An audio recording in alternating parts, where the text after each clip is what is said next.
히브리서 9장 1절부터 10절 말씀 가지고 단번에 성소에 들어가신 예수님이라는 제목으로 함께 은혜 나누고자 합니다. 히브리서 8장 1절부터 9장 28절은 옛 언약의 성소와 일시적인 대제사장이 부적합하기 때문에 새 언약과 영원한 제사장이신 그리스도로 대체되어야 한다는 내용이 전체가 되어 있습니다. 그래서 지난주 말씀은 우리의 대제사장이신 그리스도께서 하나님 우편에 앉아 계시며 참된 성소에서 예배를 인도하고 계신다고 한 겁니다.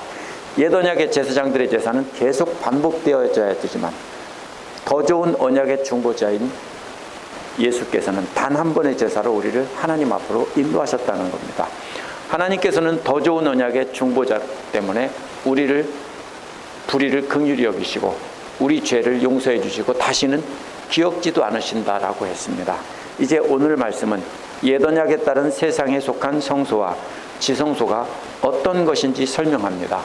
또 옛 언약에 따른 예배 규칙을 설명하면서 이는 새 언약에 대한 비유라고 말을 합니다. 그러면서 그리스도의 구속사역이 어떤 것인지 우리에게 가르쳐주고 있습니다. 그리스도의 성소는 땅의 성소가 아니고 하늘의 영원한 성소라는 겁니다. 동물의 피로 반복되는 제사가 아닌 그리스도의 피로 단번에 우리를 대속하시고 하나님께로 나가게 한 바로 그 영원한 성소입니다. 우리는 이 말씀을 통해 그리스도의 구속사역이 어떤 것인가를 분명히 알고 그분이 주신 새 언약의 말씀을 굳게 잡고 나가도록 해야 되겠습니다. 이 히브리서의 내용들은 우리의 신앙, 그리스도가 어떤 분인지 분명하게 이보다 더 자세히 설명하는 부분이 없습니다. 그래서 꼭 잘 기억하시고 이렇게 정리하시면서 따라오시면 좋겠습니다. 1절부터 5절은 세상에 속한 성소가 나옵니다. 먼저 1절에서 5절은 세상의 성소와 지성소에 대해서 설명합니다. 1, 2절은 성소에 대해서 먼저 설명합니다. 첫 언약의 성소에도 예배 규정과 세상에 속한 성소가 있었다는 겁니다. 개역개정은 예배의 규정을 섬기는 예법이라고 번역했습니다. 6절에서 10절까지 설명을 한 것입니다. 이는 특별히 제사장의 직무에 관해서 모세가 전한 예법을 말하는 것입니다. 2절은 예비한 장막도 있었다라고 했습니다. 새 번역은 장막을 지었다라고 번역했는데 히브리서에서 이 말이 6번 나오는데요. 주로 이 말은 지었다라고 할 때 쓰입니다. 그런데 이것이 천막을 짓는 것이기 때문에 단순히 천막을 세우는 것이 아니라 천막을 세우고 그 안에 모든 필요한 것을 갖추는 것을 말하는 것입니다. 그래서 텐트를 세우고 텐트 안에 여러 가지 가구 필요한 것들을 다 예법에 맞게 놓는 것까지를 여기서 장막을 지었다라고 하는 것입니다. 그 안에는 등잔대와 상과 진설병이 있었다라고 했습니다. 그래서 진설병과 상 따로따로 있는 것 같지만 상 위에 진설병이 있는 것이고요. 그리고 등잔대가 있는 것입니다. 등잔대는 7개의 등불이 항상 켜져 있습니다. 사진으로 보셨을 겁니다. 가운데 1개가 있고요. 옆으로 3갈래로 올라가서 6개가 있어서 7개가 나란히 켜져 있는 그 등불을 사진으로 보신 적 있을 겁니다.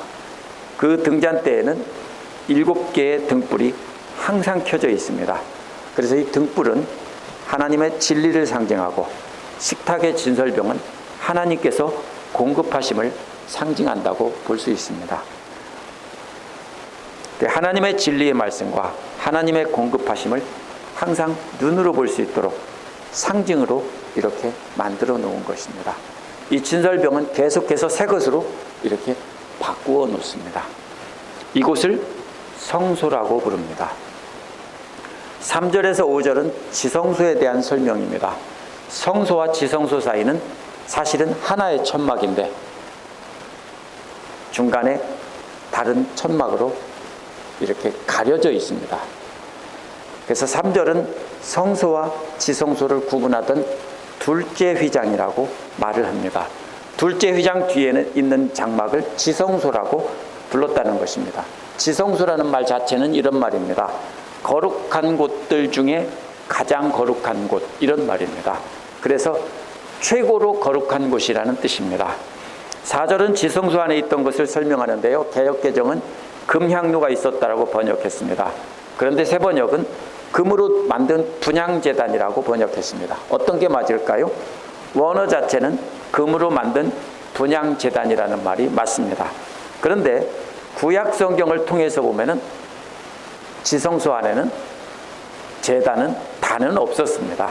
금향로만 놓여 있었기 때문에 개역개정은 구약 성경을 보고 금향로라고 번역한 것이고, 새 번역은 히브리서 기록자가 쓴 그대로 분향제단이라고 이렇게 쓴 것입니다.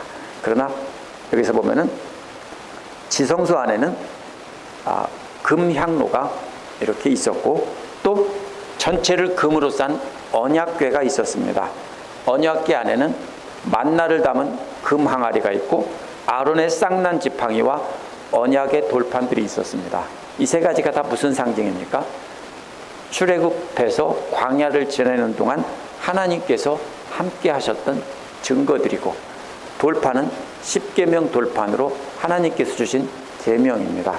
그것들이 하나님의 임재의 상징으로 언약궤 안에 있어서 언약궤가 바로 하나님이 임재하시는 곳에 상징물로 이렇게 놓은 것입니다. 하나님이 항상 거기 계신다는 뜻은 아니에요. 5절은 지성소 안에 있는 언약궤 위의 모습을 설명한 것입니다. 영광의 그룹들이 있었다라고 했는데, 영광이란 빛이 난다는 뜻입니다. 그래서 그룹들의 빛이 나는 그룹들이 이렇게 있었고, 날개가 이렇게 있어서 날개가 두 날개가 그 밑에 있는 언약궤 판을 날개로 감싸고 있는 형상으로 되어 있습니다. 그래서 그 위에를 뭐라고 하냐면 속죄소 또는 속죄판이라고 합니다. 대부분 이것들이란 그룹을 말하는 것이 아니고 앞에서 나온 성소와 지성소의 모든 것들을 말합니다. 성소와 지성소에 있는 모든 것들의 의미를 지금 여기서 자세히 설명하려면 끝도 없기 때문에 생략하겠다라는 뜻입니다. 그러나 이렇게 말한 이유는 예수 그리스도의 영원한 성소를 볼 수 없기 때문에 그걸 가지고 비유적으로 설명하기 위해서 이렇게 구약의 성소와 지성소를 설명한 것입니다. 히브리서 기록자가 성소와 지성소 양식에 대해서 이렇게 설명한 것은 인간의 죄악 때문에 아무도 하나님의 거룩함 앞에 나갈 수가 없었다는 것입니다.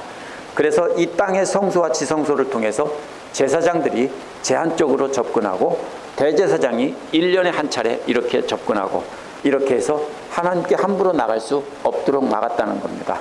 그런데 이렇게 성소와 지성소를 구분해서 나오지 못하게 한 것은 벌 주게 하려는 것이 아닙니다.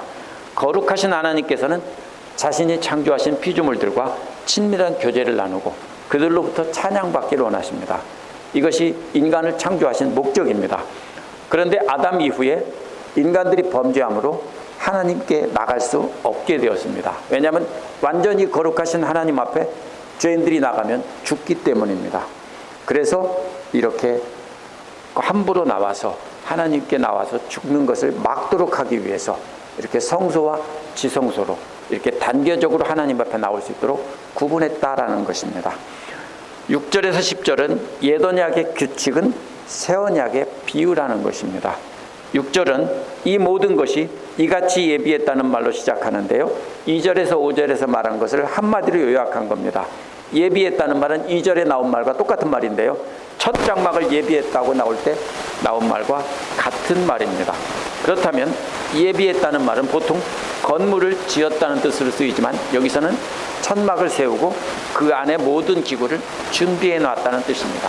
그래서 2절에서 해석하기 어려우면 바로 여기에서 보면은 성경은 항상 앞뒤의 문맥을 통해서 같은 말로 해석할 수 있습니다. 6절 뒷부분은 7절과 짝을 이루며 대조가 됩니다. 이렇게 예비된 성소와 지성소에 들어가는 대제사장과 저거를 누르세요. 그 첫 번째 꽂혀 있는 거를 꽉 누르세요. 아니, 파란 선이요. 파란 선 첫 번째 꽂혀. 다시 한번요. 끝쳤어요? 예. 6절에서 7절은 짝을 이루며 대조가 되는 부분입니다. 이렇게 예비된 성소와 지성소로 들어가는 제사장과 대제사장을 비교합니다. 한편으로는 제사장들이 항상 첫 번째 장막 안으로 들어가서 섬기는 예식을 행했다는 겁니다. 여기서 항상이라는 말과 여러 제사장이 강조점입니다. 항상 여러 제사장들이 교대로 들어가서 계속해서 섬기는 예식을 했습니다. 마치 근무하는 사람을 교대로 바꾸는 것처럼 그렇게 했던 것입니다. 계속해서 여러 제사장들이 들어간다는 것입니다. 첫 장막은 2절에서 말한 성소를 뜻합니다. 7절은 다른 한편으로는 대제사장 홀로 1년에 한 번 들어간다는 겁니다. 여기서 강조점은 어디에 있습니까? 홀로 1년에 한 번입니다. 첫 장막인 성소에는 여러 제사장들이 교대로 들어가는데 여기서는 한 사람이 1년에 딱 한 차례만 들어간다는 것입니다. 일반 백성들은 절대로 하나님 앞에 제사 드리는 일을 할 수 없습니다. 그런데 지성소에 들어가 하나님을 섬기는 일은 오직 제사장만이, 한 사람만이, 그것도 1년에 한 차례 들어갈 수 있다는 겁니다. 왜 이렇게 말합니까? 오늘은 우리 모두가 하나님 앞에 직접 나아가 하나님께 예배를 드리고 하나님을 직접 섬길 수 있게 된 것입니다. 그런데도 대제사장도 자신과 백성들의 허물을 위에 드리는 피가 없이는 들어갈 수 없다는 것입니다. 허물이란 모르고 지은 죄를 뜻합니다. 이러한 희생제사가 모르고 지은 죄를 위한 것이라고 말을 합니다. 일부러 살인하고 나쁜 짓을 하고서는 내 죄 속해 주십시오, 그게 아니라 자신도 율법을 잘 몰라서 생각지도 못한 사이에 모르고 지은 죄를 위해서 이렇게 속했다는 것입니다. 그것이 허물입니다. 이처럼 옛 언약 시대에는 하나님 앞에 나가는 길이 제한되어 있었다는 것입니다. 사람들의 죄 때문입니다. 사람들의 죄 때문에 과거에는 쉽게 하나님 앞에 나갈 수 없었다는 것입니다. 그래서 8절에서는 성령께서 이로써 보이신 것이라는 말은, 이로써라는 말은 이것이라는 말인데요. 이것이 무엇을 가리키는지 분명하지 않아요. 성령께서 보여주신 것이 첫 장막이 서 있을 동안에 성소에 들어가는 길이 아직 나타나지 않았다라고 말하기도 하고요. 또 이것이 7절에 나온 것을 가리킨다고 하기도 합니다. 그러면은 무슨 뜻이냐면 이것은 대제사장이 1년에 한 번 들어간다는 것을 가리킵니다. 그래서 보통 히브리서 제가 다 찾아보니까 전부 다 이것이라고 하면 히브리서 기록자는 항상 앞에서 쭉 어떤 얘기를 한 다음에 이것이 이렇게 말했기 때문에 여기서는 제사장이 이렇게 제한적으로 들어간다는 것, 그것이 바로 성령의 바로 뭐라고요? 이렇게 보여주신 것이라고 말을 하는 겁니다. 첫 장막이 서 있을 동안에는 성소에 들어가는 길이 아직 나타나지 않았습니다. 그래서 구약시대 사람들은 이 말씀을 보고도 알지 못했다라는 것입니다. 성소에 들어가는 길이란 순례자들이 성전 입구에 들어가는 게 아니라 성전에 들어와 있는 사람이 지성소로 나가는 것을 말합니다. 1년에 대제사장이 한 차례 지성소에 들어가는 것을 말합니다. 그렇기 때문에 새 번역은 의미를 살려서 지성소라고 바꾸어 번역한 겁니다. 옛 언약의 시대에는 사람들이 그것을 깨닫지 못했다는 겁니다. 그런데 성령께서 히브리서 기록자에게 영감을 주셔서 깨닫게 하셨다는 겁니다. 그게 뭐예요? 이제는 예수 그리스도를 통해 지성소로 들어가는 길이 열어주신 것이 바로 이 성경의 구약 성서에 나온 그러한 말씀들이라는 것입니다. 그래서 성령께서 비추어 주셔서 보여주셨기 때문에 자신은 그거를 깨달아 알게 되었다는 뜻입니다. 9절은 이 장막이 현재까지의 비유라고 합니다. 비유라는 말은 예수님께서 쓰실 때는 이야기를 뜻합니다. 그죠? 비슷하게 말한 이야기를 뜻합니다. 근데 여기서는 그게 아니라 상징이나 비교라는 뜻입니다. 그래서 새 번역은 이 장막이 현 시대를 반영한다라고 했는데 조금 오해되기 쉽습니다. 히브리서 기록자 당시에까지의 상징이란 뜻입니다. 이 시대를 반영한다는 게 아니라 히브리서 기록자 당시까지의 시대를 반영한다는 뜻입니다. 상징한다는 뜻입니다. 히브리서 기록자 당시에 상징이라는 뜻입니다. 그런데 상징이 있으면 뭐가 나타나입니까? 진짜가 나타나야 되는 겁니다. 이제는 진짜가 나타났는데 그것은 지금까지의 진짜가 나타나기 전까지의 상징이라는 뜻입니다. 그러면 그 상징을 붙잡으면 안 된다는 뜻입니다. 이에 따라 드리는 예물과 제사는 이러한 상징에 따라 드리는 예물과 제사라는 뜻입니다. 그것은 의식 집례자인 제사장들의 양심을 완전하게 해주지 못한다라고 했습니다. 진짜 예배가 따로 있다는 겁니다. 이 양심이라는 말은 여기서 육체라는 말의 반대입니다. 지금 우리가 가지고 있는 육체입니다. 근데 양심이라는 말은 우리가 가진 육체가 아닌 영원한 존재인 속사람을 가리킵니다. 그냥 내 양심에 껄쩍지근하다 이런 게 아니고요. 그 속사람을 뜻하는 것입니다. 이제 진짜 예배가 따로 있는데 양심의 반대말은 육체라는 말인데 이 속사람을 완전하게 할 수 없다라고 했는데요. 그게 무슨 말이냐면 예배의 목적입니다. 예배의 목적이 뭡니까? 속사람을 완전하게 해서 깨끗하게 해서 하나님 앞에 드려지는 제물이 되게 한다는 뜻입니다. 속사람까지 완전하게 정결하게 되어서 하나님께 나갈 수 있게 하는 것이 바로 예배의 목적입니다. 구약시대 예배의 목적입니다. 그런데 그러한 제사들은 그 제사장들조차도 그렇게 할 수 없었다라는 것입니다. 10절은 먹고 마시는 것은 고기와 같은 음식을 말하고요. 또 포도주와 같은 음료를 뜻합니다. 이는 율법에 따라 정결한 것과 부정한 것을 구별해서 먹는다는 뜻입니다. 그런데 유대인들이 그렇게 다 구별해서 먹어도 정결하게 할 수 없었다는 것입니다.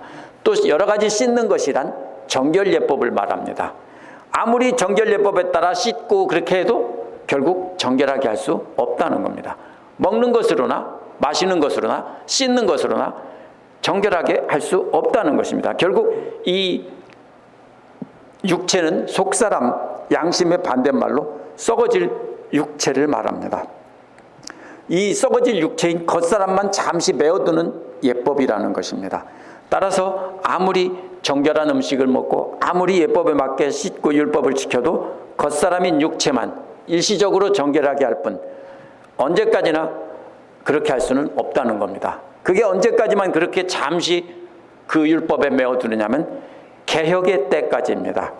개혁의 때라는 무슨 말이냐면 관점을 바꾸는 성숙한 때라는 뜻입니다.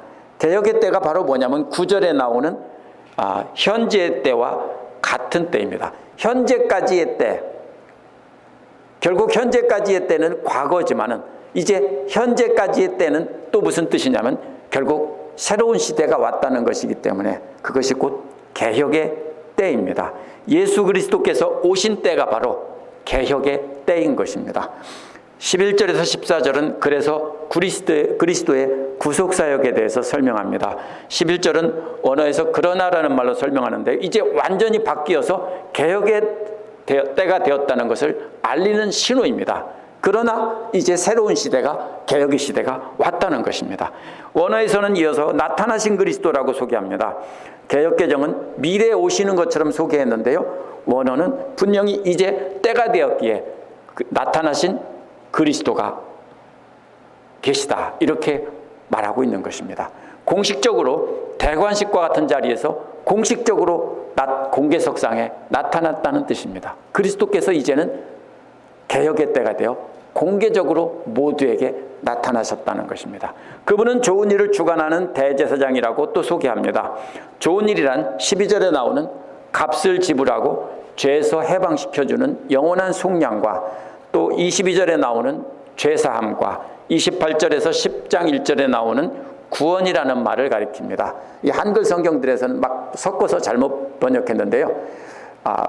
이게 22절에는 죄사함, 속량이라는 뜻입니다. 속량이 뭐냐면요. 값을 지불하고 찾아오는 것입니다. 빚져서 집을 뺏겼어요. 그럼 어떻게 해야 됩니까? 은행에 돈을 지불하고 찾아와야 되죠. 그게 속량입니다. 만약에 노예로 팔려갔어요. 그러면 어떻게 사오냐면요. 그 값을 지불하고 다시 사와야 돼. 그게 속량이고 여기서 22절에 나오는 말입니다. 그리고 죄 용서받고 28절에서 10장 1절에는 구원받는다. 이 세 가지 모두가 다 좋은 일입니다. 우리의 구원은 바로 이 세 가지를 다 포함하는 것입니다. 그래서 좋은 일이란 전보다 훨씬 좋다는 건데 과거 옛 제도에서는 제공해주지 못한 것이라는 뜻입니다. 더 크고 완전한 장막이란 땅에 속한 작고 불완전한 장막의 반대입니다. 영원한 하늘 장막을 뜻합니다. 개역개정은 더 크고 온전한 장막으로 말미암아라고 해서 이 장막이 하나님께 나가는 수단으로 보았습니다. 그런데 세번역은요 이렇게 번역했습니다. 세번역은 더 크고 완전한 장막을 통과하여 라고 해서 장소로 보았습니다. 어떤 게 맞습니까? 더 크고 온전한 장막을 통과해서 하나님께로 나갔다라고 하는 것이 맞는지, 아니면 개역개정처럼 더 크고 온전한 장막으로 말미암아 하나님께 나가는 것인지 모르면 문맥을 보면 됩니다. 7절에서 대제사장이 성소에서 지성소로 들어가는 이야기를 설명했죠. 지금 여기서도 똑같이 예수님께서 성소에서 지성소로 들어가는 이야기를 하고 있는 겁니다. 그런데 이 성소는 땅에 있는 성소가 아니라 하나님 앞에 있는 완전한 거룩한 영원한 성소입니다. 그래서 바로 장막은 전체 성막이 아니라 제사장들이 들어가던 성막, 성소이고요. 그곳은 손으로 짓지 아니한 것이고 이 창조에 속하지 않은 영원한 곳이라는 것입니다. 그래서 예수께서 하나님 앞에 직접 나갈 수 있는 길을 열어서 하나님 앞으로 단번에 직접 나가셨다. 하나님의 지성소 앞에 단번에 들어가셨다. 이런 뜻입니다. 그러면 개역개정은 조금 잘못 번역한 것입니다. 12절에서 염소와 송아지의 피로 하지 않았다는 것은 7절에서 대제사장이 속죄일에 1년에 한 번 희생제사를 드리고 들어간 것과 대조하는 겁니다. 속죄일이라는 날이 있습니다. 그날에 한 번 대제사장도 자기를 위해서, 백성들을 위해서 피로 제사를 드리고 그리고 지성소에 들어갑니다. 그런데 그걸로 한 것이 아니라 그리스도 자신의 피로 영원한 구속을 이루시고 단번에 하나님의 지성소에 완전히 들어가셨다. 이런 뜻입니다. 지성소란 하나님 앞입니다. 근데 구약시대에 지성소에 있던 그곳은 실제로 하나님 앞이 아니라 하나님이 임재하셨던 모형을 놓고 그곳에 바로 하나님이 계신 모형을 만들어 놓은 것입니다. 그런데 그 모형을 왜 설명했냐면은 바로 예수 그리스도께서 하나님의 지성소로 지금 단번에 들어가 계신다는 것을 설명하기 위해서 앞에서 구약의 모형을 간단히 설명한 것입니다. 그런데 여기서 영원한 구속이란 빚 때문에 재산이나 사람을 빼앗긴 것을 되사는 것을 뜻하기 때문에 구원이라고 번역하면 안 됩니다. 이건 뭐냐면 자신의 피로 우리를 사셨는데 그것을 효력이 영원한 것입니다. 그것을 구속이나 이런 말로 대부분 번역한 말입니다. 영어로는 redemption이라고 하는 말입니다. 값을 지불하고 사오는 것입니다. 찾아오는 것입니다. 우리의 신분을 값을 지불하고 회복한다는 뜻입니다. 13절에서 14절은 옛언약의 제사의 효력과 새언약의 제사의 효력을 비교합니다. 13절은 왜냐하면이란 말로 단번에 영원한 구속을 이루시고 하나님 앞에 들어가신 이유를 설명했습니다. 13절은 왜냐하면 염소와 황소의 피와 암송아지의 죄를 뿌려서 그 육체가 깨끗해서 거룩하게 된다면 이라고 조건을 말한 것이고요. 14절은 하물며 얼마나 더 깨끗하게 할 수 있겠느냐 이런 말입니다. 염소와 황소와 암송아지의 죄가 아닌 성령으로 말미암아 흠없는 자기 자신을 하나님께 드린 그리스도의 피가 어찌 우리 양심을 깨끗하게 하지 못하겠느냐는 것입니다. 여기서 또다시 양심과 뭐가 비교가 됩니까? 육체가 비교됩니다. 육체는 썩어질 우리 몸이고요. 일시적인 몸이고 양심이란 우리의 속사람 전체를 말하는 것입니다. 그래서 그리스도의 피가 우리를 영원히 깨끗하게 할 수 있다는 것입니다. 13절은 동물의 피로 정결하게 한 육체와 반대로 영원한 속사람을 단번에 완전하게 정결하게 하셨다는 겁니다. 그렇게 정결하게 하심으로써 죽은 행실 가운데 있던 우리를 하나님 앞으로 인도하셨다는 뜻입니다. 아주 중요한 우리의 구원의 개념을 이렇게 구약의 제사를 통해서 성소와 지성소와 제사장과 대제사장의 역할을 통해서 그것을 영원하신 대제사장이신 우리 예수님과 이렇게 비교한 것입니다.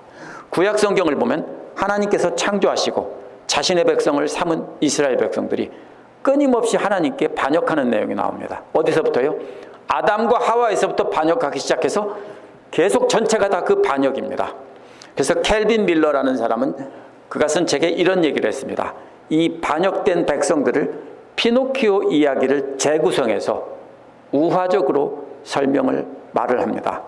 아주 이렇게 잘 짜여진 이야기입니다.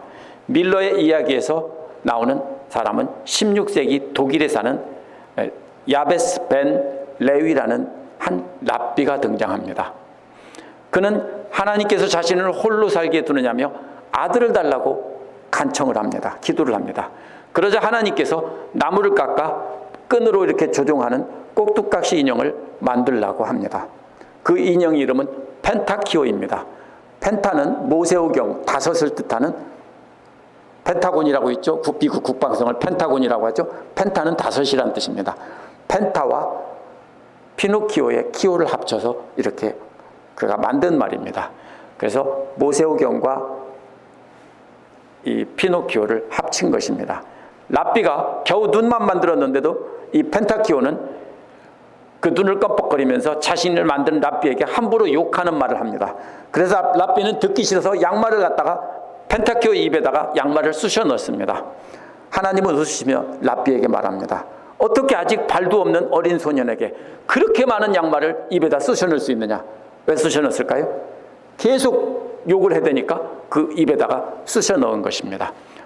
랍비는 계속해서 욕을 해야 되고 반역하는 펜타키오를 완성하는데 이게 손발까지 만들고 다 그러고 나니까 너무 반역을 하니까 안 되겠어서 끈으로 묶고 단단히 묶고 가슴에 무거운 돌을 얹어 놓습니다. 그러자 펜타키오는 풀어주면 정직하게 행동하겠다고 약속을 하기에 랍비는 펜타키오를 풀어줍니다. 그래서 펜타키오는 랍비의 목을 안고 함께 춤을 춥니다. 그러나 펜타키오는 어느 날 벽난로에 있는 장작을 하나 꺼내서 그 앞에 있는 장작을 담아놓는 그 그릇에다가 킨들박스에다가 그를 집어 던지고 어둠 속으로 나가버렸습니다. 랍비는 펜타키오와 함께 행복하게 살려고 만들었는데 펜타키오는 어둠 속으로 만든 사람에게 대적을 하고 어둠 속으로 나가버렸다는 겁니다. 이 이야기는 이스라엘 백성, 인간들이 하나님을 대적한 것을 아주 정교하게 성경에 맞춰서 만든 이야기입니다. 이해를 돕기 위해서 만든 것입니다. 그래서 이스라엘 백성과 하나님의 관계를 말한 것입니다. 이스라엘 백성들이 끊임없이 창조주에게 반역했기 때문에 단단히 묶어놓고 무거운 돌로 얹어놓은 것 같은 것이 이집트의 노예살이고요. 또 율법으로 이렇게 얽어놓으면서 함부로 하나님께 반역하지 못하도록 벌을 주시고 한 것도 결국은 이 묶어놓고 돌로 얹어놓은 것과 같은 그런 것입니다. 잘해보겠다고 해서 해방시켜줘서 가나안 땅으로 데리고 왔는데 자신을 만든 창조주에게 불을 던져버리고 어둠으로 나가버렸다 하는 것입니다. 이스라엘 백성들만 아니라 모든 인간들이 다 창조주께 반역해서 그래서 그렇게 하나님께 나갈 수 없게 되었다는 것을 설명한 우화입니다. 예수님 당시 바리새인들은 바로 집을 나간 펜타키오와 같은 사람들입니다. 그런데 어떻게 해서 거룩하려고 했냐면은 주변에 있는 자기보다 부정한 사람들을 다 제거한 뒤에 자기가 이제 깨끗하니까 하나님을 자기에게 오라고 했던 사람들입니다. 마치 펜타키오가 모든 사람을 다 쫓아내버리고 자신은 거룩하니까 자신을 만든 아버지가 자기가 있는 어두움으로 나오라고 하는 것과 똑같은 것입니다. 그러나 하나님의 거룩함은 바리새인들과 같은 그런 거룩함과 어둠 속에 있는 인간들에게 오는 거룩함이 아닙니다. 하나님을 인간에게 데려오는 것이 아니라 우리가 하나님께로 나가야 된다는 것입니다. 그런데 우리가 죄로 더러워져 있기 때문에 아무도 거룩하신 하나님 앞에 나갈 수가 없습니다. 그래서 그것이 히브리서가 기록자가 구약의 성전과 성소와 지성소와 거기에서 섬기는 제사장들에 대해서 이렇게 비유로 말한 이유입니다. 이제 하나님께서 우리를 하나님 앞으로 나올 수 있도록 하기 위해서 새 언약을 주시고 새 언약의 중보자이신 예수 그리스도를 보내주셨다는 겁니다. 동물의 피로 우리가 정결하게 돼서 하나님 앞에 나갈 수 있는 것이 아닙니다. 바리새인들은 스스로 거룩하게 보이는 행동들을 하고 그 죄를 멀리함으로써 하나님께 나갈 수 있다고 생각했는데 그것도 아닙니다. 오직 예수 그리스도께서 흘리신 보혈을 힘입어서 우리가 하나님께 나갈 수 있는 것입니다. 하나님께서는 하나님의 아들 예수 그리스도를 보내주셔서 우리를 위해 피 흘리게 하시고 돌아가시게 한 다음에 펜타키오와 같은 우리를 용서해주고 돌아올 수 있도록 해주신 겁니다. 펜타키오가 회개하고 돌아와야 되는 것이지 하나님이 펜타키오에게 나가는 것이 아닙니다. 그러나 그 나가는 길은 하나님 편에서 열어주지 않으면 아무도 나올 수 없는 것입니다. 그런데 이러한 그리스도의 피를 오랫동안 사람들은 잘못 해석했습니다. 완전히 틀렸다는 건 아닙니다. 이런 식으로 해석했습니다. 오랫동안 웨스트캇이라는 사람은 그가 쓴 요한복음 주석에서 이렇게 말했습니다. 그리스도께서 흘리신 피는 그리스도의 생명이 사람들에게 주어진 것이고 사람들에게 적용되어진 그리스도의 생명은 이제 사람들에게 주어진 것이다 라고 했습니다. 쉽게 말하면 이런 말입니다. 그리스도께서 십자가에 흘린 피는 바로 우리 모두에게 생명을 뿌려주신 것이다. 이런 뜻으로 해석한 것입니다. 그렇기 때문에 많은 사람들이 그리스도의 피를 영원한 생명을 나눠주는 마법과 같은 것으로 이해하고 그리고 거기에 초점을 맞췄습니다. 그러다 보니까 뭘 외면합니까? 비참한 그분의 죽음을 외면하고 우리가 받은 영원한 생명에만 초점을 맞추고 박수치며 환호했습니다. 오늘날도 우리가 쉽게 그렇게 합니다. 우리가 예수 그리스도 때문에 죄에서 자유함을 얻고 영원한 생명을 얻었다고 박수치고 기뻐하는 데에만 초점을 맞추는 것이 바로 우리가 성경을 잘못 본 것입니다. 그리스도의 언약의 피에 진짜 의미를 희석시킨 겁니다. 오늘 말씀에 나오는 옛 언약의 제사에서 죄인들이 정결하게 되기 위해서는 동물이 피를 흘리고 죽었어야 됩니다. 근데 이 동물 제사의 초점이 어디에 있습니까? 죄인들의 정결하게 되기 위해서는 종물이 죽어서 희생해야 됐다는 것에 있지 동물들이 우리에게 생명을 전해주었다는 데 있지 않습니다. 동물들이 우리를 깨끗하게 했다라고 나눠주는 것에 있지 않습니다. 동물들의 죽음에 있습니다. 죽음을 통해서 대신 우리가 깨끗함을 받았다라는 데 있습니다. 마찬가지로 그리스도의 죽음도 우리의 죄를 위해 그리스도께서 희생하셨다는 것에 초점을 맞춰야 됩니다. 우리가 생명을 얻었다는 것에 초점을 맞추면 잘못 보는 겁니다. 그래서 성경에 나오는 피의 중심은 죽음입니다. 그리스도의 피는 십자가에서 희생적인 죽음을 말하고 그로 말미암아 우리를 죄에서 속하고 우리를 향해 노라고 거부하시던 하나님을 예스라고 바꾸어 놓으신 겁니다. 하나님은 우리를 향해서 저런 놈은 받아들일 수 없어 노라고 했는데 딱 하나 예수 그리스도를 통해서만 예스라고 하신 겁니다. 그것은 우리가 깨끗해서가 아닙니다. 예수님께서 대신 죽으셨기 때문에 예스라고 하신 겁니다.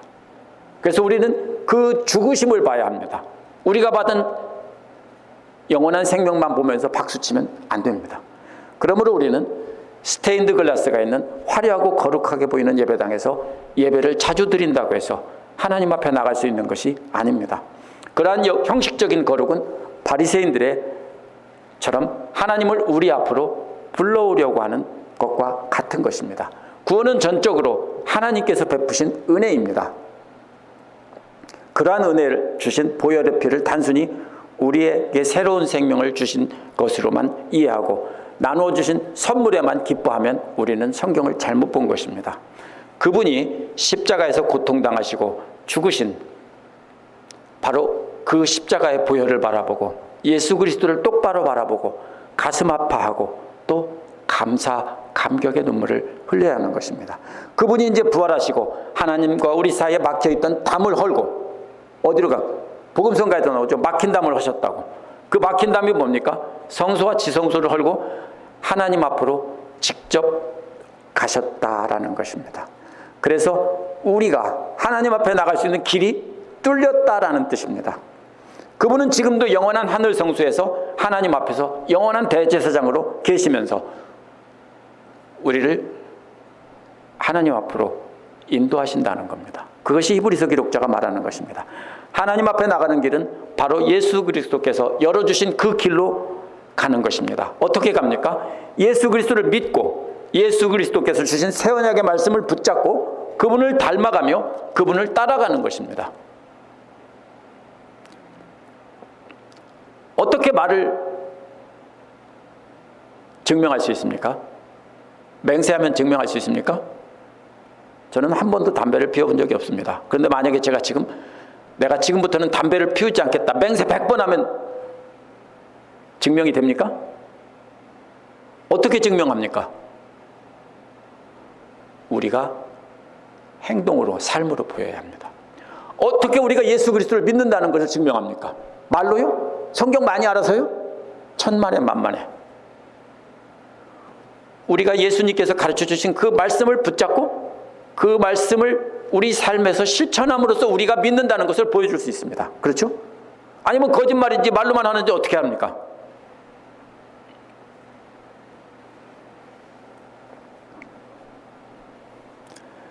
그렇게 해서 우리는 그분의 죽음을 우리가 눈으로 직접 보면서 가슴으로 아파하고 그분의 유언을 따라 말씀을 가슴에 새기고 주님의 명령을 따라 원수까지도 사랑하며 살아가는 것이 바로 단번에 하늘 성소에 들어가신 우리 주님의 도움으로 하나님 앞에 나가는 길입니다.